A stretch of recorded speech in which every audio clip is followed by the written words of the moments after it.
Chapter number 4, Reproductive Health. You have learned about human reproductive system and its function in Chapter 3. Now let's discuss a closely related topic, reproductive health. What do we understand by this term? The term simply refers to a healthy reproductive organs with normal functions. However, it has a broader perspective and includes the emotional and social aspects of reproduction also. According to the World Health Organization (WHO), reproductive health means a total well-being in all aspects of reproduction, that is physical, emotional, behavioral, and social. Therefore, a society with people having physically and functionally normal reproductive organs and normal emotional and behavioral interactions among them in all sex-related aspects might be called reproductively healthy. Why is it significant to maintain reproductive health, and what are the methods taken up to achieve it? Let us examine them. Reproductive health problems and strategies. India was amongst the first countries in the world to initiate action plans and programs at national level to attain total reproductive health as a social goal.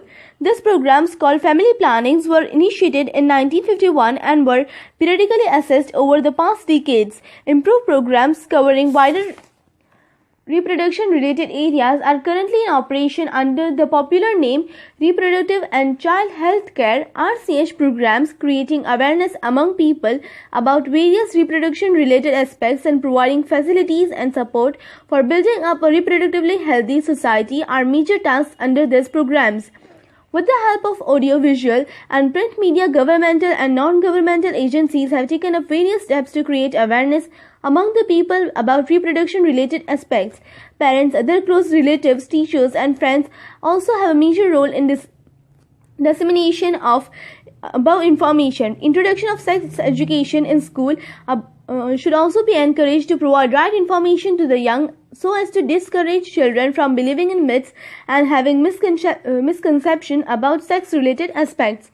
Proper information about reproductive organs, adolescence, and related changes, safe and hygienic sexual practices, sexually transmitted diseases, STDs, AIDS, etc. would help people, especially those in adolescent age group, to lead a reproductively healthy life.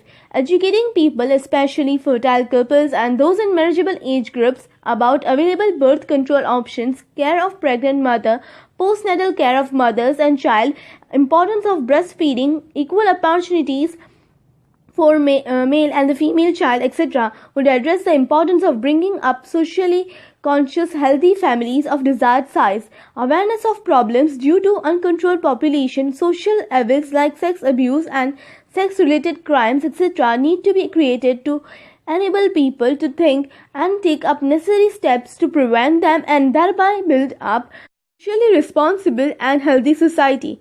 Successful implementation of various action plans to attain reproductive health requires strong infrastructural facilities, professional expertise, and material support.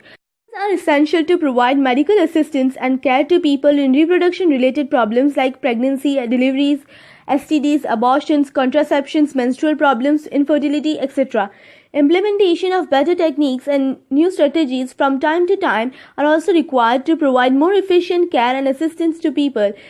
Statutory ban on amniocentesis, a fetal sex determination test based on chromosomal pattern in the amniotic fluid surrounding the developing embryo for sex determination to legally check increasing female feticide, massive child immunization, etc. are some programs that merit mention in this connection.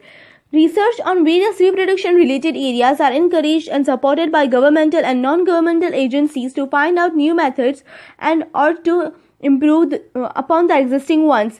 Do you know that Saheli, a new oral contraceptive for the female, was developed by scientists at Central Drug Research Institute (CDRI) in Lucknow in India?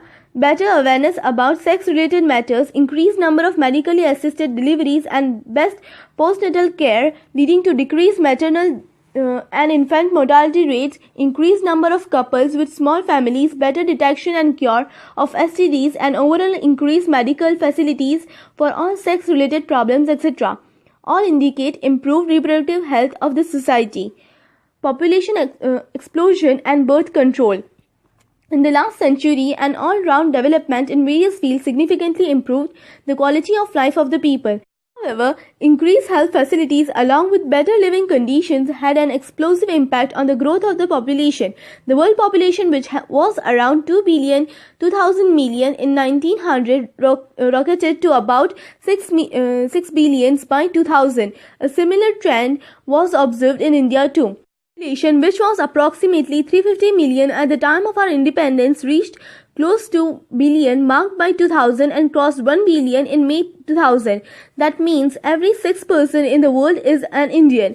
A rapid decline in death rate, maternal mortality rate (MMR) and infant mortality rate (IMR), as well as an increased number of people in reproducible age are probable reasons for this. Through our RCH programs, though we could bring down the population growth rate, it was only marginal. According to the 2001 census report, the population growth rate was still around 1.7%, that is 17 per thousand per year, a rate at which our population could double in 33 years. Such an alarming growth rate could lead to an absolute scarcity of even the basic requirement, that is food, shelter and clothing, in spite of significant progress made in those areas. Therefore, the government was forced to take up serious measures to check this population growth rate. The most important step to overcome this problem is to motivate smaller families by using various contraceptive methods. You might have seen advertisements in the media as well as posters, bills, etc. showing a happy couple with 2 children with the slogan "Hum do, hamare do, we too are two." Couples, mostly the young urban working ones, have adopted an one-child norm. Statutory raising of marriageable age of the female to 18 years and that of males to 21 years and incentive given to couples with small families are two of the other two measures taken up to tackle these problems. Let us describe some of the commonly used contraceptive methods which help prevent unwanted pregnancies. An ideal contraceptive should be user-friendly, easily available, effective and reversible with no or least side effects. It also should in no way interfere with sexual desire and or sexual act of the user. A wide range of contraceptive methods are presently available which could be broadly grouped into the following categories, namely natural, traditional, barrier, IUDs, oral contraceptives, injectables, implants and surgical methods. First, natural methods work on the principle of avoiding chances of ovum and sperm meeting.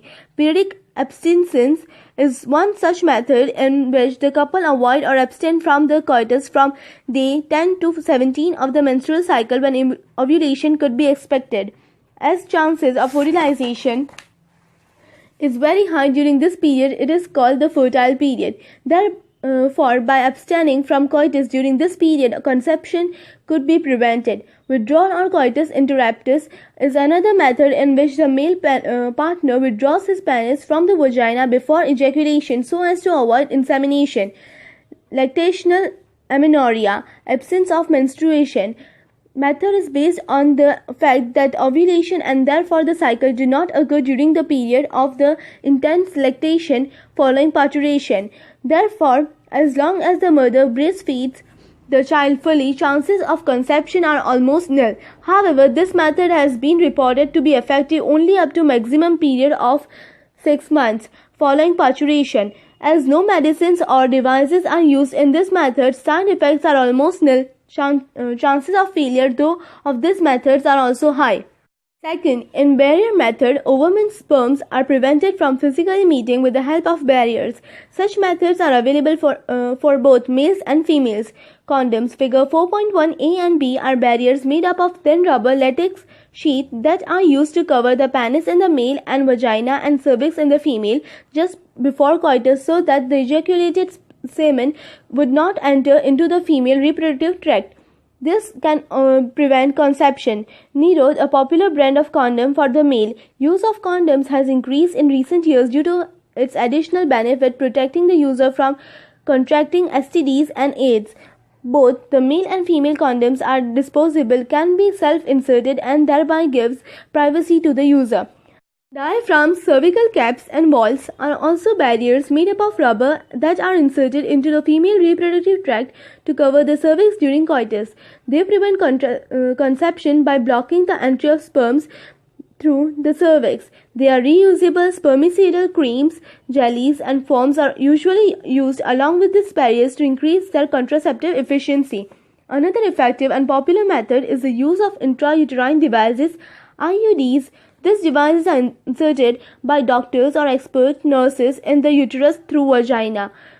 These intrauterine devices are presently available as the non-medicated IUDs, example Lippies Loop, copper-releasing IUDs CUT, CU7, Multilode 375, and the hormone-releasing IUDs Gestasert, LNG 20. Figure 4.2. IUDs increase phagocytosis of sperms within the uterus, and the CU ions release suppresses sperm motility and fertilizing capacity of sperms. The hormone-releasing IUDs in addition make the uterus unsuitable for implantation and the cervix hostile to the sperms.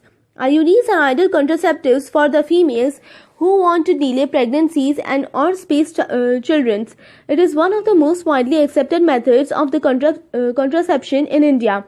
Oral administration of small doses of either progesterones or progestogen-estrogen combination is another contraceptive method used by the females.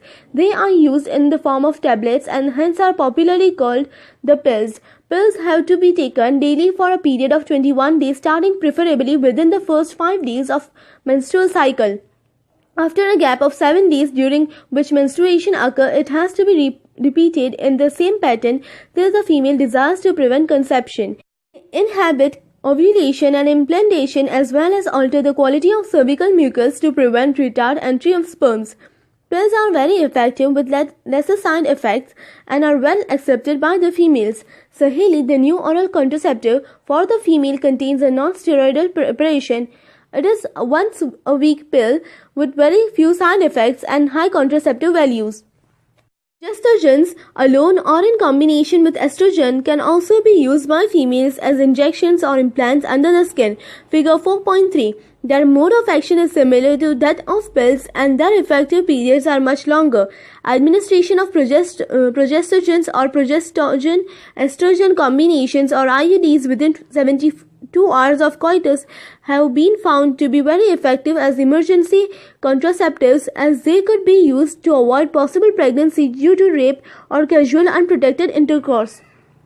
Surgical methods, also called sterilization, are generally advised for the male and female partner as the terminal method to prevent any more pregnancies. Surgical interventions blocks gamete transport and thereby prevent conception. Sterilization procedure in the male is called vasectomy and that in female is called tubectomy. In vasectomy, a small part of vas deferens is removed or tied up through a small incision on the scrotum, figure 4.4a, whereas in tubectomy, a small part of fallopian tube is removed, figure 4.4b, or tied up through a small incision in the abdomen or through vagina. These techniques are highly effective, but their reversibility is very poor. It needs to be emphasized that the selection of suitable contraceptive method and its use should always be undertaken in consultation with qualified medical professionals. One must also remember that contraceptives are not regular requirements for the maintenance of reproductive health. In fact, they are practiced against a natural reproductive event, that is conception, pregnancy. One is forced to use these methods either to prevent pregnancy or to delay or space pregnancy due to personal reasons. No doubt the widespread use of these methods have a significant role in checking uncontrolled growth of population. However, their possible ill effects like nausea, abdominal pain, breakthrough bleeding, irregular menstrual bleeding, or even breast cancer, though not very significant, should not be totally ignored. Medical termination of pregnancies, MTP. Intentional or voluntary termination of pregnancy before full term is called medical termination of pregnancy, MTP, or induced abortion. Nearby 45 to 50 million MTPs are performed in a year all over the world, which accounts to 1/5 of the total number of conceived pregnancies in a year. Obviously, MTP has significant role in decreasing the population, though it is not meant for that purpose. Whether to accept legalized MTP or not is being debated upon in many countries due to emotional, ethical, religious and social issues involved in it. Government of India legalized MTP in 1971 with some strict conditions to avoid its misuse. Such restrictions are all for the more important to check indiscriminate and illegal female feticide, which are reported to be high in India. Why MTP? Obviously, the answer is to get rid of unwanted pregnancies either due to casual unprotected intercourse or failure of the contraceptive used during coitus or rapes. MTPs are also essential in certain cases where continuation of pregnancy could be harmful or even fatal either to mother or to the fetus or both. MTPs are considered relatively safe during the first trimester, that is up to 12 weeks of pregnancy. Second trimester, abortions are much more riskier. One disturbing trend observed in that a majority of MTPs are performed illegally by unqualified quacks, which are not only unsafe but could be fatal too. Another dangerous trend is the misuse of amniocentesis to determine the sex of the unborn child. Frequently, if the fetus is found to be female, it is followed by MTP. This is totally against what is legal. Such practices should be avoided because these are dangerous both for the young mother and the fetus. Effective counseling on the need to avoid unprotected coitus and the risk factors involved in illegal abortions, as well as providing more healthcare facilities, could reverse the mentioned unhealthy trend. Sexually transmitted diseases, STDs. Diseases are infections which are transmitted through sexual intercourse, are collectively called sexually transmitted diseases, STD, or venereal diseases, VD, or reproductive tract infections, RTI. Gonorrhea, syphilis, genital herpes, chlamydiasis, genital warts, trichomoniasis, hepatitis B, and of course the most discussed infection in the recent years, HIV leading to AIDS, are some of the common STDs. Among this, HIV infection is the most dangerous and is discussed in detail in Chapter 8. Some of this infection, like hepatitis B and HIV, can also be transmitted by sharing of injection needles, surgical instruments, etc. with infected persons, transfusion of blood, or from an infected mother to the fetus too. Except for hepatitis B, genital herpes, and HIV infections, other diseases are completely curable if detected early and treated properly. Earlier symptoms of most of these are minor and include itching, fluid discharge, slight pain, swellings, etc. in the genital region. Infected females may often be asymptomatic and hence may remain undetected for long. Absence or less significant symptoms in the early stages of infection and the social stigma attached to the STDs deter the infected person from going for timely detection and proper treatment. This could lead to complications later, which include pelvic inflammatory diseases, PID, abortions, stillbirths, ectopic pregnancies, infertility, or even cancer of the reproductive tract. STDs are a major threat to a healthy society. Therefore, prevention or early detection and cure of these diseases are given prime consideration under the reproductive health care programs. Though all persons are vulnerable to these infections, their incidence are reported to be very high among persons in the age group of 15 to 24 years, the age group to which you also belong. There is no reason to panic because prevention is possible. One could be free of these infections by following the simple principle given below. First, avoid sex with unknown partners or multiple partners. Second, always use condoms during coitus. Third, in case of doubt, one should go to a qualified doctor for early detection and get complete treatment if diagnosed with disease. Infertility. A discussion on reproductive health is incomplete without a mention of infertility. A large number of couples all over the world, including India, are infertile. That is, they are unable to produce children in spite of unprotected sexual cohabitation. The reason for this could be many: physical, congenital, disease, drugs, immunological, or even psychological. In India, often the female is blamed for the couple being childless, but more often than not, the problem lies in the male partner. Specialized healthcare units, infertility clinics, etc. could help in diagnosis and corrective treatment of some of these disorders and enable these couples to have children. However, where such corrections are not possible, the couples could be assisted to have children through certain special techniques commonly known as assisted reproductive technologies, ART. In vitro fertilization. IVF fertilization outside the body in almost similar condition as that in the body are followed by embryo transfer. ET is one of such methods. In this method, popularly known as test-tube baby program, ova from the wife donor female and sperm from the husband donor male are collected and are induced to form zygote under stimulated condition in the laboratory. The zygote are early embryos with up to 8 blastomeres could then be transferred into the fallopian tube. ZIFT zygote intrafallopian transfer and embryos with more than 8 blastomeres into the uterus. IUT intrauterine transfer to complete its further development. Embryos formed by in vivo fertilization, fusion of gametes within the female also could be used for such transfer to assist those females who cannot conceive. Transfer of an ovum collected from a donor into the fallopian tube.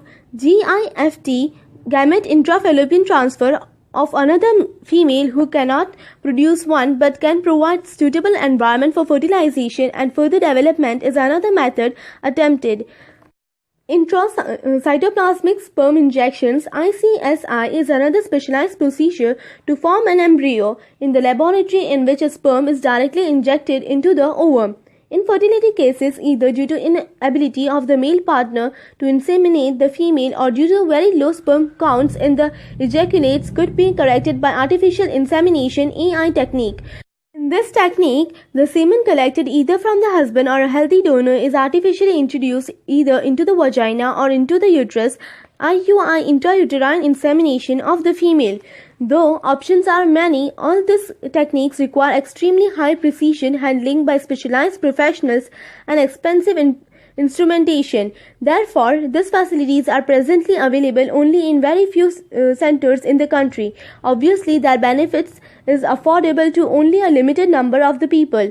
Emotional, religious and social factors are also deterrents in the adoption of these methods. Since the ultimate aim of this procedure is to have children, in India we have so many orphaned and destitute children who would probably not survive till maturity unless taken care of. Our laws permit legal adoption and it is as yet one of the best methods for couples looking for parenthood. Thanks for watching the video. Please do like, comment, share and subscribe.